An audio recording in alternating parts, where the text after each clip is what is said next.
What's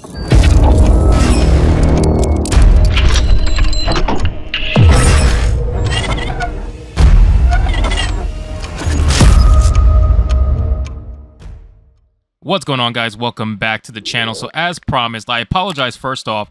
Haven't been able to have a lot of time to film, unfortunately, and that kind of set us back on doing the review for The Witcher Blood Origin that I promised I was going to get to you guys. But this is episode number 2, so kick back, kick your feet up, get some popcorn, stick around for the long haul. We're going to go into the episode 2 review of The Witcher Blood Origin. I promise you, it is worse than the first episode, which I know for a lot of you guys, you probably can't even imagine being possible, but trust me, it 100% is possible. I'm going to try to shorten the length of this video. I'm not going to do too much of a breakdown, like a still by still kind of breakdown like I did the first one. I'm just going to talk about major points within the episode that make it absolutely terrible, or certain things that I like within the episode that I wish they did more of. So with that being said, if you guys are new, consider hitting that subscribe button. I would greatly appreciate it. Don't forget to like the video, let me know, comment what you thought, and let's get into it. So the second episode right off the bat is going to continue with their whole diversity, equity, and inclusion thing. They kind of did it very lightly in the first episode, but the second episode, they come out very strong with it, and they're going to shove it down your throats. This is one of the things that make the second episode so strong in terms of hatred that a lot of people have for it.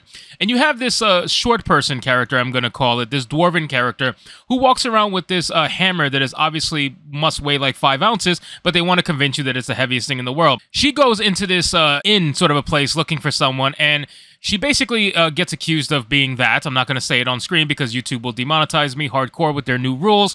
But the thing is, it's so funny with this particular character. This particular character is unbelievable because you look at this character, you just know that the battle prowess that they're trying to pretend like she has, she obviously just cannot really showcase properly on screen.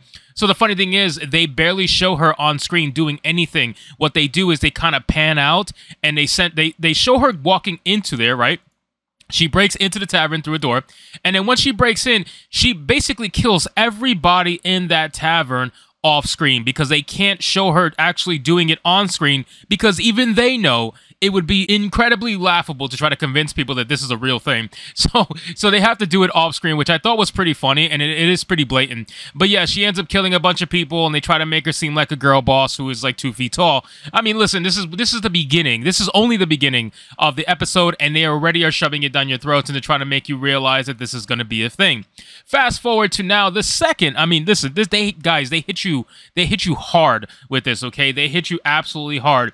It is a complete pool filled with a bunch of naked dudes, basically talking to each other and whatnot. This is basically one of the first seemingly openly gay scenes within the show. I took it as a little bit of I don't want to say it was a gay scene, but I took it as a little bit flamboyant. Like, it was definitely out there, and you can kind of sense that this is the vibe that they wanted you to have. Of course, they are completely destroying Eredin, and it's unfortunate because God, I just wish that they stuck to what Eredin was supposed to originally be. There's no way that you can convince me that this guy turns into the leader of the Wild Hunt. I just don't see it, unfortunately.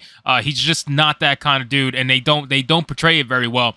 So they lay it on pretty thick. They lay on the gay scenes really, really hard, and they lay on the diversity, equity, inclusion scenes really hard by showing a dwarven girl and then hitting you with the gay scenes. And then when you go forward, now you're going to have the 3 amigos going through their adventure. Now, the funny thing is, so this particular battle scene comes up, and I have an issue with this battle scene. So this particular battle scene comes up where they basically go into this bank vault sort of a thing, right, with another dwarf that's in charge of the bank. And when they end up getting turned in by this same guy and swarmed by a bunch of soldiers. Now, these soldiers, they go outside, they swarm the building, and they decide to raid the building and attack the group. Now, when they attack the group, the funny thing is, they could have just set the place on fire, which is what they end up doing towards the end after the group ends up killing a bunch of people. It doesn't make any sense as to why you would do this. You could have just set the building on fire from the first place, but of course you wanted to show a battle scene that didn't make any sense to begin with. Now, the funny thing is, before we start this, you see how the axe is on the table? Remember in my last review, I made it a point that they wanted you to know how heavy this axe was, which made it even more hilarious that Michelle Yeoh was able to just twirl that axe with no issues whatsoever. Meanwhile, this strong masculine dude is literally struggling to swing this thing to the point where he is overbearingly swinging it over his head because it's so heavy. Well, they make it a point to show you how heavy it is again, because if I play this scene, let me make sure you guys can hear this. I want to make sure the volume is on properly. Listen to this. So when you first off, when he grabs the axe in his hand, it sounds like Thor's hammer. Like, that's how heavy they want you to realize that this axe is, right? So it makes it even more insulting that the first episode, they had Michelle literally twirling that thing like it was a stick, and this guy is struggling to wield it. I mean, it's one of those little tidbits of detail that I look into when I'm looking at a show, and I'm like, okay, that kind of takes the belief out of the whole axe thing, right? So anyway, let's continue. So they have this major battle, and of course, Girl Boss is the reason why Michelle ends up getting stabbed, because she chooses to get out of formation, and Michelle tries to save her life. And after the major battle, all of a sudden the soldiers realize, hey, we could just set this thing on fire. Why didn't we just do that from the start? So that's what they end up doing. They set the place on fire, and they end up escaping through the latch that the dwarf used to get out of. It was an obvious cop-out, but I just feel like the entire battle sequence was pointless. Like, there was no reason for this battle sequence to exist, honestly.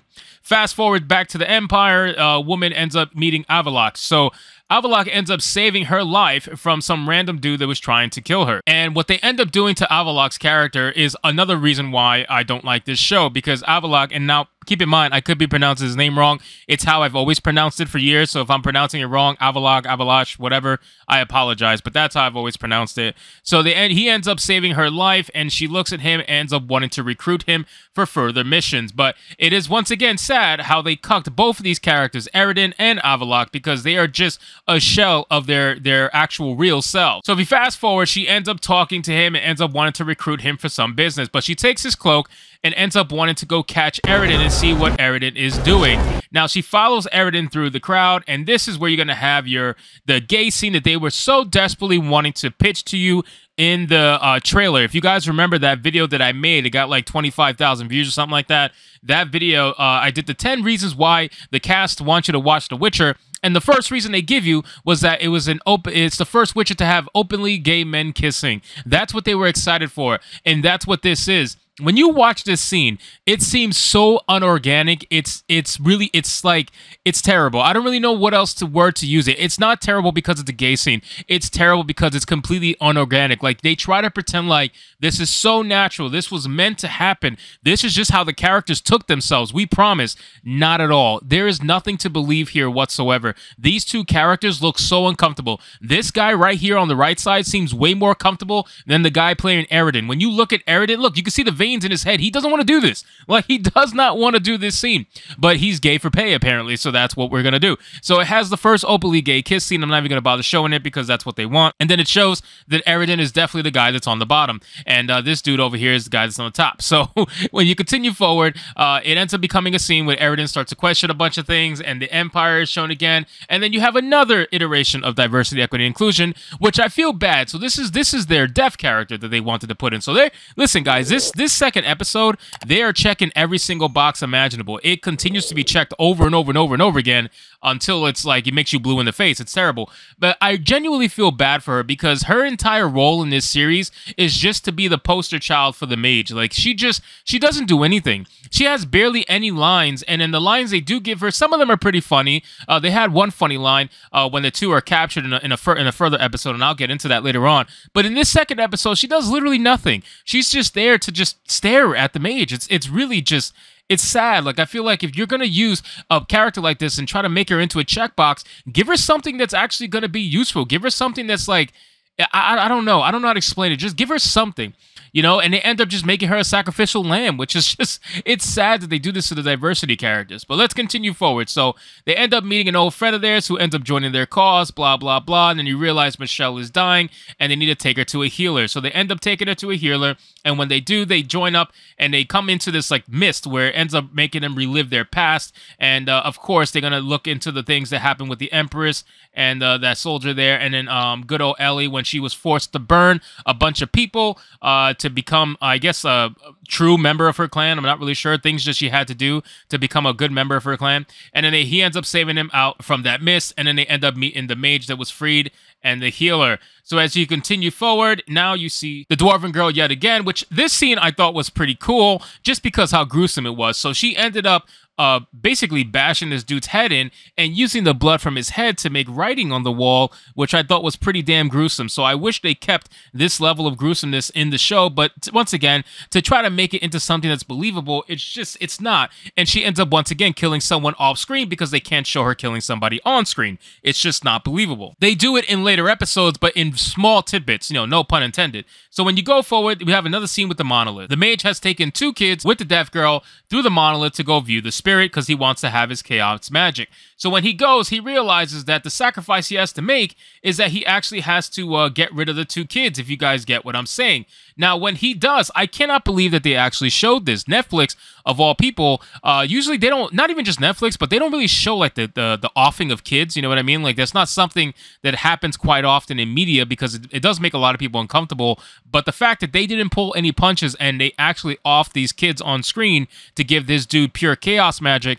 and to show just how gruesome it is, I appreciated this, and I wanted to see more of this. Like I want to see studios not pull their punches as much in this overly politically correct world. I thought that even though this is a very gruesome scene and it made me go, damn, I can't believe they actually did that. I appreciated it, and I wish they did more of that. But unfortunately, a lot of studios just really won't do that anymore.